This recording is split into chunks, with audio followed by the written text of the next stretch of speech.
Growing up playing League, I thought Riot was going to become the greatest video game company in the world. They might even rival Nintendo one day, but with everything adding up these days, I don't think that's the case anymore. They might become the next Blizzard. Number 1, Riot killed development and is gutting 2XKO, which is a fighting game. Honestly, I thought this game was only in development for like a couple years before it came out, but apparently they've been trying to develop it for 10 years and they did an ass job at trying to market it and nobody knew what the fuck it was even about. Nobody wants to play a 2v2 tag fighter unless you're an extremely sweaty fighting game nerd. Riot Games made their bread and butter taking games that already existed like Dota and Auto Chess and making them simpler for audiences. League was a rehash of Dota. TFT was a rehash of Auto Chess. Valorant was a rehash of Counter-Strike with champion abilities. So for some reason they thought it was a good idea to make a super niche fighting game. Now I don't play fighting games, but I've been told that tag fighters are even more niche than traditional fighter games. All Riot had to do was make something like a Super Smash Bros. Clone, maybe give it a little twist where everybody has champion abilities, sort of like League, and you have an ultimate or something like that. In fact, I think something like a Super Smash Bros. Clone is perfect for Riot, because Smash is a party game where casuals can play and have fun, and you could also turn it into a more serious competitive game the better that players get at it. And while coming up with this video, I just learned that they actually were doing something called Pool Party, which is sort of a Smash, but they decided to gut that because a company of this size has 40 different million opinions on what they want a game to be. Riot executives got heavily discouraged by the market performance of other Smash clones.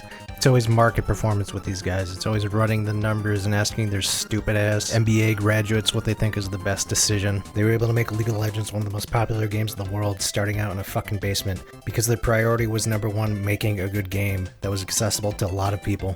But they decided to go this extremely niche market and wasted 10 years of development time. And honestly, if they wanted to pull it off, I think they might have been able to if they had a clear vision. But because they're tied to Tencent now, they have too many fucking cooks in the kitchen.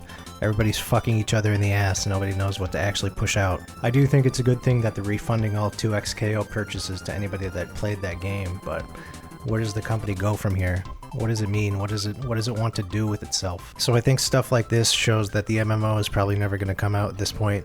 An MMO is just way too complicated a game and you need too many resources to pull it off. Some stupid ass old boomer fuck executive is going to say it's too risky and we can't try it anymore. And Mark Merrill is just going to keep collecting checks from Riot because they keep selling waifu skins. And honestly, I don't think it's too late for Riot to turn the ship around and stay a great gaming company, but they don't have a clear vision of what they want to do with the games they're making. I think people are overhyped by the success of Season 1 of Arcane, and that kind of pumped lifeblood back into the Riot ecosystem. But personally, I think they flubbed Season 2 of Arcane. Once Silco died, they didn't have a clear narrative or what direction they wanted the show to end on, so it was just kind of a clusterfuck. So that's the end of the video pretty much. I think they're just going to slowly bleed out as a company, just collecting waifu skin checks from RP. Actually, no, they're not going to bleed out. They're a massive company, but they're just going to stay a company and they're not going to become a world hegemon like 90s Blizzard or Nintendo. And we'll see you next time, and subscribe and call me handsome or ugly in the chat or in the comment section or whatever the fuck it's called. And